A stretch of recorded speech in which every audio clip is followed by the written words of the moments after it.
50 was rich at the time. 50 used to do music for him. Why he never asked him then when he was doing music for him? You understand? Just talking shit, want to have something to say. Knowing 50 hot. Knowing 50, would probably have a crazy reaction to that. In the ever-evolving realm of hip-hop feuds and celebrity drama, few rivalries have garnered as much public interest as 50 Cent and Diddy's. Gene Deal, a former co-worker of Diddy, recently came out to reveal what he thinks to be the real reason for 50 Cent's long-standing animosity against the hip-hop mogul. This dispute has deep origins that are intertwined with the harsh reality of the music business, power dynamics, and the complexities of loyalty.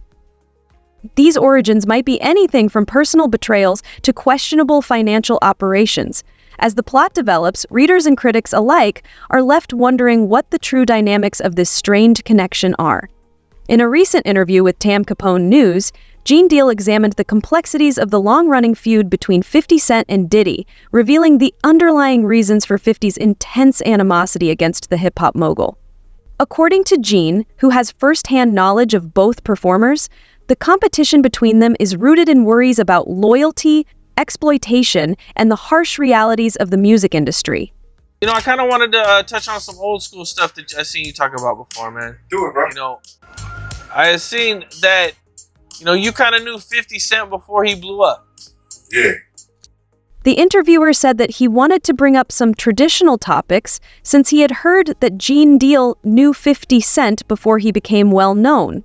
Gene said that 50 was the kind of man who had a tiny pad with him at all times and scrupulously documented everything.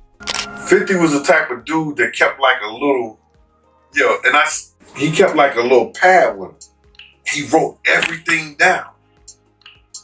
You understand? Gene vividly remembered a particular event that happened on their way to Las Vegas, a watershed moment that showed how their relationship was growing. Throughout the journey, Gene offered 50 his Sawi Fair Security Management business card, a gesture that showed confidence and the potential for future collaboration. Incorporating a simple connection into his narrative, Gene was pleased that 50 would later use the card in one of his songs. It was evidence of the bond they had formed and showed how even the smallest connections may have a significant influence on the road to success. Me and him caught the plane. We was going to Vegas. And I gave him my card. My business card was Sawi Fair Security Management and everywhere. You know what I mean? So 50 did a song about that. You know what I'm saying? And he put that in the song. Big Gene, who had been trying for years to warn others about Puff, was the source of that knowledge, according to Gene, who just recalled that 50 had publicly recognized him. This discovery made Gene grin, since it validated the importance of their early relationship. He was quite explicit about 50's devotion. He had a strong commitment to the person he was with. One of the qualities that made 50 a reliable friend during difficult times, according to Gene, was his unwavering loyalty, which many of his friends valued. About a year or so ago, not even a year or so ago, he said that when he dropped my name, he said, "Yo, I got the Sawi Fair. I got that from Big Gene. He been trying to tell y'all about this Puff shit years ago." But 50 was the type of dude that if you knew he was with you, he was with you. Even back then. The interviewer then changed the subject to the events leading up to 50 Cent's infamous shooting. When asked what had transpired during that tense period, Gene Deal said that he had received some concerning information that suggested 50 could be in danger. Even though this information was vague, Gene was sufficiently disturbed by it to take action because of the high stakes and the precarious scenario that existed around 50 at the time. 50, a rising star in the rap scene, was gaining notoriety for both his talent and the arguments he was getting into, which increased the risk of violence. I assume you knew him or were close to him just before he was shot. To put it another way, I got some information. Gene said that 50 had come to his house at this period and attempted to protect him. He attempted to fit 50 for a bulletproof vest after realizing that further safety precautions were required due to the looming threats. Unfortunately, the size difference between the two made it difficult to produce a proper fit. Gene wore a 3X and the vest was far too big for 50, who was a size large. Gene felt obligated to warn him of the dangers that lay ahead, despite his inability to give him the vest. He expressed his deep concern for 50's safety and made it clear that 50 needed to be careful since there were people out there who could want to harm him. 50 came to my house. I tried to fit him on a vest, but I'm like, at the time I was like a 3X. And 50 was like a large, you know what I'm saying? So he couldn't really fit the vest, but I gave him a cover to try to tell him, because he had some pads, some vest pads. So I just told him what the situation was that I knew, and told him he had to watch himself because those cats was gonna come at him. You know what I'm saying? In an attempt to better shield 50 from damage, Gene recalls inviting him to a show in Cancun. Gene had many contacts in the area at the time, since he had previously worked as a security guard at Daddios, a popular nightclub in Cancun. He assured 50 that if he went down there, he could use his network of contacts who were connected to local syndicates to offer protection and secure his safety. Gene didn't make this offer lightly. He really wanted to give 50 an opportunity to play in a more safe environment and a little respite from the escalating tensions in New York. However, fate had other plans, and events transpired in a different way. Unfortunately, Gene said, 50 never made it to Cancun because of the subsequent shooting incidents. The horrific event occurred in the spring of 2000, when 50 Cent was repeatedly shot outside the home of his grandmother in Queens. The attack, which almost took his life, was a stark reminder of the risks Gene had warned him about. Upon reflection, Gene found himself wondering what would have occurred if 50 had accepted the offer to go to Cancun. The incident not only changed 50's career direction, but also became a life-changing experience that permanently changed his outlook on the industry and others in his immediate vicinity. And he was supposed to be going to Cancun. And I told him, if you come to Cancun, I got you. Because I used to be down there doing security at Daddios. You understand? And I had people down there that I knew that was from Puerto Rico, and they was working down there, so they should make sure when I hit the island, anything and everything I needed, I could get it right there on the island. You understand? They worked directly with the syndicate. So 50 was supposed to come down there to do a show, and he didn't make it because they had shot him up. I don't know if he was coming in the first place. But he was supposed to, because he was paid half the money to come down there to perform How to Rob an Industry. At the Jack the Rapper event, an annual music conference that unites established musicians with emerging talent, Gene next encountered 50 Cent. 50 had already made a significant impression and transformed from a gritty up-and-coming artist to a bona fide rap superstar by this time. The atmosphere was buzzing with excitement, and it was clear that 50 had shifted in status with an entourage that reflected his newfound fame and influence. When 50 and his squad came, Gene recalled hearing a commotion when he was watching the tournament alone in Puerto Rico. By moving through the crowd with the confidence that comes from having overcome several obstacles, 50 and his company garnered attention with ease. Gene, who was sitting off to the side, didn't expect any special notice since 50 was suddenly a major star with plenty of people trying to get his attention. As they shook hands, 50 met Gene's gaze and firmly said that they were powerless to stop God's plan. Gene was very moved by the comments, which he saw as a declaration of triumph over the many challenges that had befallen the 1950s, rather than just a private message. Despite having been shot 9 times and enduring business intrigues and personal betrayals, 50's journey had been nothing short of extraordinary. It was more than just fame or fortune. It was about tenacity, faith, and the belief that his destiny was greater than any obstacle that stood in his way. I seen 50 after that was at Jack the Rapper. He had blew up. Man. He was like, he was this dude and everything like that. And I was sitting we was in Puerto Rico, and I was sitting by myself, just chilling, and he had his whole entourage with him. He came directly over to me. He like, yo, Gene. I was like, Yo, what up, Fit? I said, what up, 50? He said, what's up, man? He said, yo, put his hand out to me and grabbed my hand and said, yo, they can't stop what God got planned. Gene Deal examined the deeper reasons for the animosity in answer to the interviewer's query on 50 Cent's frequent assaults on Diddy, particularly via documentaries and social media taunting. He began by saying that his early experiences in the music industry, when he had developed many songs that had brought Diddy a substantial fortune, were mostly to blame for 50's dissatisfaction.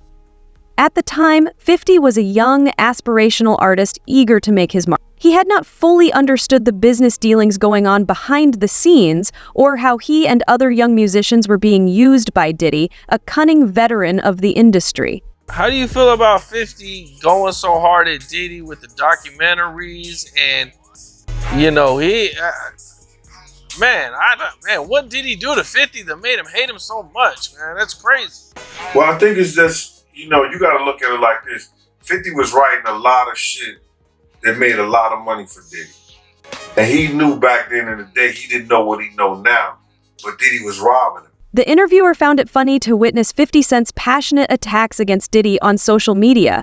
Like many others, Gene agreed and made it clear that he didn't really love his opponents. Throughout Sean Diddy Combs' many legal battles, one individual has always been the loudest and most outspoken in voicing his disdain for the controversial hip-hop mogul, 50 Cent. Famous for his frequent trolling and clever comments, 50 Cent has intensified his animosity for Diddy to a new degree. His dispute with the founder of Bad Boy Records has roots that span more than 2 decades, motivated by unresolved tensions and long-standing grudges, despite the fact that his criticism has escalated lately. While on a media tour to promote his new book, The Accomplice, 50 Cent found time to revive his long-standing feud with Diddy. He accomplished this by using the ongoing legal troubles that the Bad Boy Records founder was undergoing as fresh material. The G-Unit rapper, known as one of the most notorious trolls in hip-hop, didn't mince words when he criticized the latest Diddy scandal, which included a trafficking accusation. 50 Cent made his viewpoint as sharp and provocative as ever by using his social media prowess to further intensify the issue. 50 Cent promoted his upcoming appearance on The Drew Barrymore Show by posting a seemingly innocuous photo of himself with the actress. But as usual, he couldn't resist giving Diddy a subtle yet obvious dig. In the caption, he mentioned the charges in the indictment, referencing a claim that during a federal investigation of Diddy's homes in Miami and Los Angeles in March, federal agents had found over 1,000 bottles of baby oil and lubricant. 50 used the opportunity to highlight the absurdity of the detail, which provided him with plenty of fodder for his jokes. Even if my house isn't filled with 1,000 lubricants, I'm still watching Drew Barrymore TV, he joked, showing that even if he was on a book tour, he wouldn't miss the chance to make fun of his lifelong rival. Nearly at once, his followers paid attention to the message, and many of them were interested in seeing how 50 would respond to Diddy's latest legal issues. One fan remarked, "I was waiting on 50 to chime in, and here it is." Another said, "I know you have more in store for us today, bro."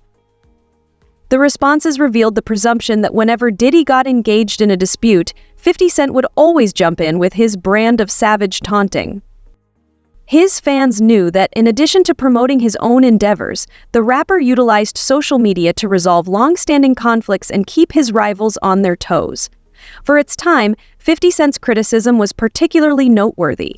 Since 50 Cent's 2006 release of the diss track The Bomb, which alluded to Diddy's role in the 1997 murder of the notorious BIMJ, the two have had a long-standing dispute. "Man, Puffy knows who hit the Humvee. He rapped, and they're gonna murder us all if we don't get them." 50 wasn't only making light of the issue, he was utilizing it to remind the audience of Diddy's problems and keep the topic in the public spotlight, at a time when Diddy was already the subject of great scrutiny because of the sex trafficking accusations and the strange finding of the baby oil and lubricant. The track marked the beginning of a conflict that would simmer and explode over the next decades, despite Diddy's quick denial of the charges. When federal agents searched Diddy's residences in March 2024 as part of a Department of Homeland Security investigation after a slew of lawsuits accusing the hip-hop superstar of abuse and human trafficking, The drama came to a head. Diddy refuted every complaint, but the two were at odds on commercial matters as well as personal ones, especially when they were supporting rival vodka brands while making fun of each other's ventures. The raid provided 50 Cent with further ammunition to carry on their long-running feud and brought attention to his legal troubles. Diddy's arrest in September 2024, just after 50 Cent revealed that a documentary on the abuse claims against Diddy was already in development and had Netflix's approval, made matters worse. Given the claimed patterns of misbehavior, this behavior implied that the mogul's legal problems were inevitable. In a public statement earlier this year, 50 said that the series will look closely at the accusations and provide a thorough understanding of Diddy's previous issues. This is a story with significant human impact. It is a complex narrative spanning decades, not just the headlines or clips seen so far. 50 Cent, whose real name is Curtis Jackson, and director Alexandria Stapleton stated, "This suggests that the documentary will cover not only his recent legal issues, but also a more comprehensive historical context of his life and career in the 1990s. In a July 2024 interview with The Hollywood Reporter, 50 Cent said, "I wouldn't call it a friendship because there wouldn't be disappointment between us if we didn't speak to each other." 50 and Diddy were both gaining popularity in the hip-hop scene and often spent time with the same individuals who urged them to collaborate. On Diddy's 2001 breakthrough song Let's Get It, 50 assisted as a ghostwriter. The rapper was also persuaded to collaborate with Diddy by his then-girlfriend Jennifer Lopez. In 2007, Diddy became the face of Ciroc Vodka, a position he held until January 2024, when the company settled a lawsuit claiming racism in the brand. Diddy seized complete control of Ciroc in 2016 and competed with Effin' Vodka, 50 Cent's brand. While promoting Effin', 50 often contrasted it with Diddy's vodka, claiming Effin's superior quality. One of Diddy's most outspoken critics, 50 Cent, has stepped up his attacks in recent years. From sharing videos to reigniting disputes through social media, 50 Cent has leveraged Diddy's legal troubles to maintain the feud and keep his rival in the public eye. This ongoing saga blends personal and professional competition, fueling one of hip-hop's longest-standing rivalries. Yourself. My name's Ava. I'm a Scorpio. No. What's your last name? Ava Combs. What's your other last name? Ava Barone. Eva Barone Combs? Yes, it's breaking news. Diddy adopted a white child. Gene Deal discloses startling new information about Diddy's adopted kid. What's being served today? I'm willing to wager that very few people on the internet recall this, but when Diddy adopted a child, nothing out of the ordinary happened, except that no one knows where she is now, and Diddy hasn't posted any images of her. Where had she vanished to? Something serious is being discussed in a number of questionable ways. Now, what they're looking for, because it was going on the premises of, they're looking for pictures of girls that may appear to be underage in a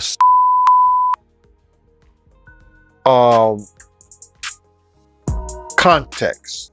With more juicy rumors about Diddy, Gene Deal is back. He surprises us once more and leaves us all talking just when you thought he couldn't possibly have any more secrets to share. Rumor has it that something sinister is happening. When the authorities visited Diddy's home to inquire about his mysterious daughter, guess what happened? The case seems to have been resolved at last. Was Diddy's daughter sold? Let's look into it and find out the truth. Let's now return to 2020, the height of the pandemic. Diddy decided to adopt a white daughter to have a positive influence during that chaotic period.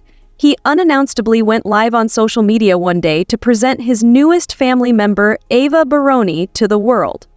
Please tell the story. So, I was on the streets, and then Papa Combs decided that he would like to be a caring man. So then he saw me and decided to pick me up and said to come inside and play with his kids. Nobody thought it strange at the time. They watched the live stream and went about their day as usual. However, the video has been making the rounds on social media for the past several days, and people have a lot to say about it now that everyone knows Diddy's private secrets. The introduction felt like the start of a dating profile, which was incredibly uncomfortable, and she looked pretty uneasy. Ava really wanted to spend time with Diddy's daughters, so why was the party all boys? Diddy asked her to call him Papa Combs, but why? On many levels, that sounds eerie. Why did Diddy claim to have picked her up off the streets? He talked about her as if he were adopting a dog from a shelter, according to one person. Since that live session was the first and final time we ever saw Ava with Diddy, the true mystery is where she is now. Ava has only been seen sometimes since then, spending time with Diddy's children, Jesse and Lila. That one live session included an incredible number of spine-tingling moments, and that's only a small sampling. What is going on?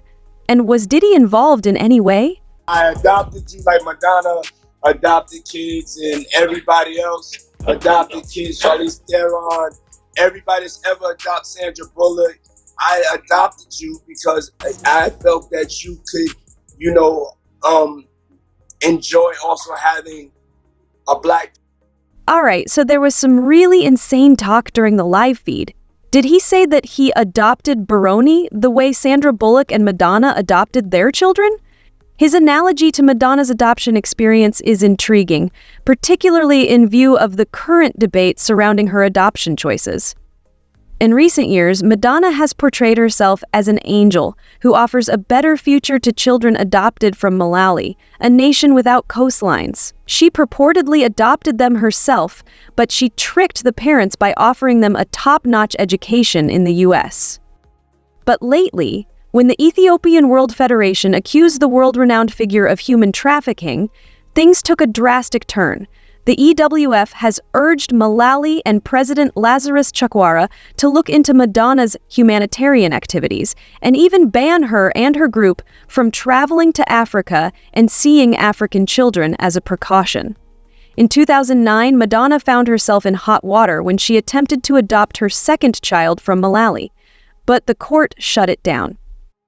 This is because they want a thorough investigation into issues like trafficking, exploitation, adoption controversies, and misuse of influence or vulnerability. Judge Asim Chumbo made some strong remarks about the possibility that anyone could travel to Malawi and quickly set up an adoption that could have serious repercussions for the very children that the law is meant to protect. It seems as though she was saying that we should be wary of celebrities like Madonna who have the resources to adopt children and could hide a trafficking operation if they so choose. After all of that, it's interesting that Diddy brought her up. After all, he must have known about some dubious things in her past, from what we all know. In the industry, Shady seems to be a part of a close-knit group that gets together to shoot back shots at the end of the day, according to Gene Deal. It's craziness, man. And you know what's so crazy is, bruh, that all these stories has been around the industry for a long time. All these industry people know that Diddy been acting like this and doing this. Gene's remark that the company routinely ignores the bad behavior of the elite, just look at people like R. Kelly, is incredibly unfortunate. Regarding the Ava situation, Gene has been accusing Diddy of adopting Ava for publicity. He says Diddy didn't truly show her the affection she deserved, but he did take up a homeless child he encountered during the pandemic and parade her about like his own. In her case, Cassie even disclosed how Diddy's entourage was keen to conceal his mess, adding to the overwhelming evidence against Harvey Weinstein and Bill Cosby. This isn't shocking at all, apparently, but this is where it becomes unnerving. Diddy thinks Diddy might have mistreated Ava. He doesn't mince words, implying that Diddy might be hiding some pretty terrible footage of Ava that could be much worse than what's in the news. That's what they're looking for. So now, they're going to go through all those devices.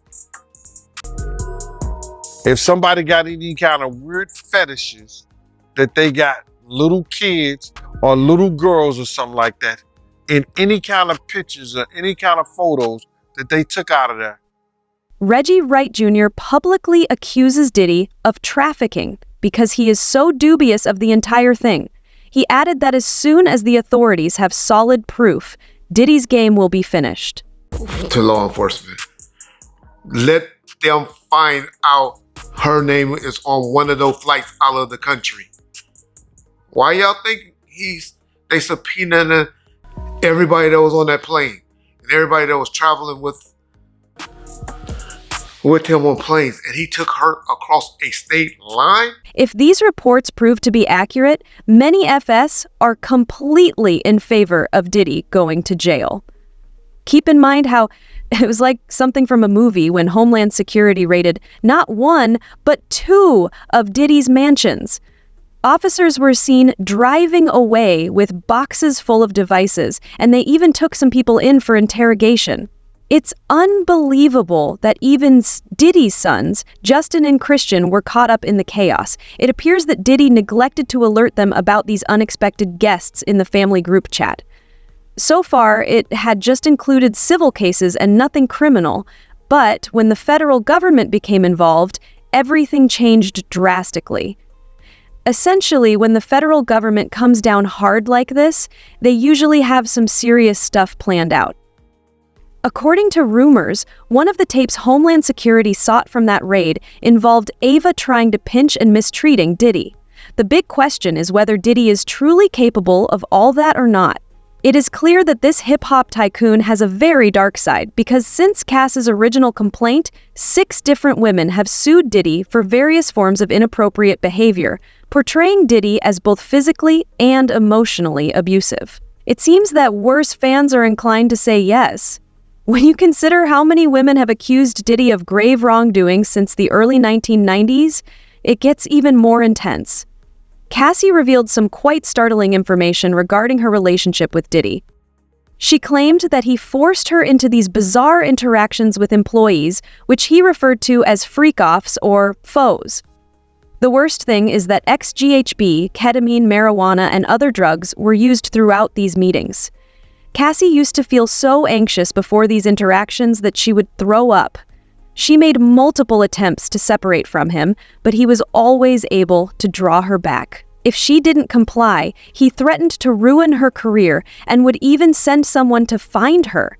In 2018, Cassie finally had enough and found the strength to break up with him for good. Lil Rod made significant accusations against Sean Coos, including forcing him to labor in Calm's restroom while he took a shower in a glass stall. Although eerie, it gets worse. As demonstrated by Lil Rod's case, he was essentially obsessed with him and even entertained the wild notion of pimping him out to Cuba Gooding Jr. Lil Rod claims Cobb coerced him by showing him a video of DJ Stevie J having sex with another man and saying it was commonplace in the industry. Lil Rod has made alarming allegations against Sean Combs, saying that Combs' girlfriend's cousin strangled him during Thanksgiving in 2022. However, it doesn't stop there. The lawsuit also alleges that Combs gave minors and construction workers in several states tampered drinks at his residences. Not only have a number of women come forward to accuse Diddy of some very unsettling behavior, but Lil Rod also claims that Combs may have mistreated him and accuses him of bringing to his Miami house, this is real life, but it feels like a scene from a movie, Diddy, a talent director at Uptown Records, took her to dinner in New York about 32 years ago after offering her a part in one of his music videos. At the time, Neil Dickerson was a Syracuse University psychology student. Diddy allegedly took Joy to an apartment where he tortured her after she grudgingly accepted the offer in January 1991, despite the fact that the food he provided her rendered her incapable of standing or walking on her own. Later, Joy found out that Diddy had filmed the abuse and displayed it to his friends. This terrible incident has affected Joey deeply. Joey got some surprising news from his friend Devontae Swing, who is famous for being a member of the R&B group Jodic from the 1990s, a few days after Kneel for Life. Devontae was worried that his band may lose their record deal if he spoke out against Combs, according to Joey's testimony. Jane Doe is next. Devontae revealed to Joey that he had seen a number of people on an adult tape. At a gathering at the New York headquarters of MCA Records, she and a buddy reportedly ran into singer Aaron Hall and Diddy. Things allegedly went south for Jane when the two men, who were then acquainted with Diddy, a talent manager there, invited her and her friend back to their apartment. According to the lawsuit, Diddy startled and scared her by forcing her into unwanted acts. To exacerbate the situation, it was reported that Aaron Hall barged into the room after Diddy was done and mistreated Jane, placing her in an awkward predicament. A few days later, Diddy allegedly stormed into the house of Jane Doe and her buddy. Geen Records and MCA Music Entertainment are named as defendants in the complaint. With just Lil Rod criticizing him following the litigation involving Jane Doe, Diddy's life became relatively calm. But two more women have come forward to share their stories after that Cassie Diddy video went public. The first is Crystal McKenna, who you might know from winning the 1998 MTV Mission Model Contest, according to a New York complaint. In a fit of rage, Smear attacked Jane Doe, choking her until she passed out. After attending a men's fashion week event in New York in 2003, Crystal alleges that she was harassed by hip-hop mogul Diddy. He had promised to help her advance her career by inviting her to his recording studio, but when she arrived, she found Diddy and his pals drinking and smoking. Although she was unaware of it, Diddy even offered her a joint. The joint had been infused with illegal drugs. Crystal claims that Diddy took advantage of her, leaving her feeling bewildered and disoriented. She claims that in 2003, he offered her a drink that may have been tampered with, and then he led her to a toilet where he forced her to have sex when she refused. Crystal claimed that after losing consciousness, she realized something had happened when she woke up in a taxi. It's unclear if she meant that there was more than the interaction, but that wasn't even the worst part. Diddy completely turned on her after the incident, rather than keeping his word to support her career. She was effectively barred from the industry by him. The most recent person accusing Addy is April Lampros, who filed a lawsuit against him, alleging that he and his record company, Bad Boys Records, Arista Records, and 10 other unnamed companies were involved in some pretty serious stuff. Crystal really struggled to recover from that. Things got so bad that she reportedly even tried to commit suicide in 2004. A lawsuit was recently filed, claiming one particularly disturbing event from April's inquiry into eerie encounters occurred at the Millennium Hotel in New York in 1995. Promises of a more promising profession drew her in, but things turned sour. She pleaded with Diddy to stop, but he disregarded her. While attending the Fashion Institute of Technology in New York, April got to know Diddy for the first time. He would presumably bring her to his studio a lot, give her a tour, and offer to be her mentor. The lawsuit claimed that what started out as Mr. Combs' supposedly kind deeds quickly turned into an aggressive, controlling, and manipulative relationship. April gave her thoughts on the case, which includes claims of abuse, careless infliction of mental anguish, and a breach of the protection law for victims of gender-motivated violence, in a statement to CNN. "No other woman will have to experience what I did because I'm confident that justice will be done and the veil will be lifted." All right, although it is alarming that Diddy has been the subject of 7 lawsuits in recent months, Diddy's representative told Newsweek that yesterday's charges were all unfounded and that there was a flagrant abuse of military force because the warrants were executed at Mr. Combs' residences. Diddy remarked that it is impossible to defend the excessive use of force and hostility by authorities, as well as the way he treats his staff and kids. Mr. Combs spoke with and cooperated with officials instead of being arrested, despite what the media claimed. There have been no arrests or travel restrictions imposed on Mr. Combs or any of his family members. A quick judgment of Mr. Combs is the outcome of an unprecedented ambush and a well-coordinated media presence. It is nothing more than a witch hunt based on unfounded allegations brought in civil cases. Neither criminal nor civil responsibility has been found as a result of these allegations. Let's face it, the evidence is plain, yet Mr. Holmes is innocent and will continue to fight every day to restore his name. Due to his success and notoriety, Mr. Coles is frequently the subject of anonymous accusers who fabricate stories to obtain money with no conscience or consequences. The New York legislators certainly did not foresee or design for scammers to exploit the Adult Survivors Act, a business spokesperson said. In response to this allegation, an unnamed federal official stated, "We believe that there is a disturbing history of the abortive and offending protege of said the Miami-based officer." He continued, "This is not random. We didn't choose his name out of a hat. We had allegations that we are following up on, and don't forget all those rumors about the proteges. Fans have heard that it wasn't exactly a nice trip when Usher, Diddy's alleged mentor, was moved in with him when he was just a teenager. Usher hinted that he witnessed some bizarre things at Diddy's gatherings, so bizarre that he didn't even want to share them with anyone."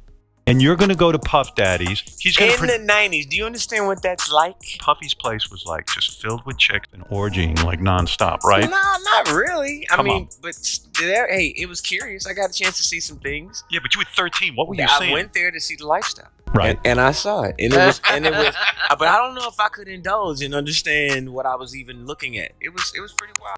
Then there was Gene Deal, who really stirred things up by claiming that Usher's bad times were caused by Diddy. He mentioned how great and how good Puff taught him and everything. You know what I'm saying? About the business. Right? I know, and people know, that was around that in that time that Puff and Usher did have a situation. And that situation led Usher to the hospital. Now I let Usher explain that to y'all. I let Usher tell that story. After user resigned, Justin Bieber found himself in a similar situation. Fans discovered this unsettling footage of a young Justin hanging out with Diddy. Justin's face at the time appeared to be silently pleading for assistance. Although fans had been waiting for Justin to address the matter, it appears that he is avoiding it altogether. Jaguar Wright, on the other hand, took over and spoke extensively. Now you got Justin Bieber breaking up relationships, suck Odell Beckham the club, and the next thing you know, he don't even want Kim no more. It's terrible that you now have to deal with ending the relationship. The next thing you know, Odell is no longer interested in Kim and has left the club. Fans believe that if Diddy can treat up-and-coming artists that way, the authorities ought to investigate what truly happened to Ava. Fans are therefore able to find her TikTok account, which currently has 3 videos posted. She says, "I'm fine," in one of her captions, but her bio is a bit more concerning. "Hi there, this is Ava Barron. I'm doing fine. Pray for my dad and don't worry. The issue is that her remarks are making supporters even more anxious rather than comforting them." Her messages sound robotic and rehearsed, as though they were written by someone who doesn't really know what they've been through. This has made a lot of people think that something really evil might be going on and that it needs to be investigated. It reminds me of Law and Order SVU. According to one user, "The laughter creeps me out." What percentage of young women do you know start an introduction by stating their name and zodiac sign? Meanwhile, another person noted that she stated, "I'm a Scorpio," upon introducing herself, which tells me all I need to know. He corrected her so fast, did you notice? She seems to have been programmed to approach guys. Why do you believe Diddy decided to adopt her in the first place? And what do you think happened to his daughter? Don't forget to subscribe for more videos like this one, and feel free to leave your comments below.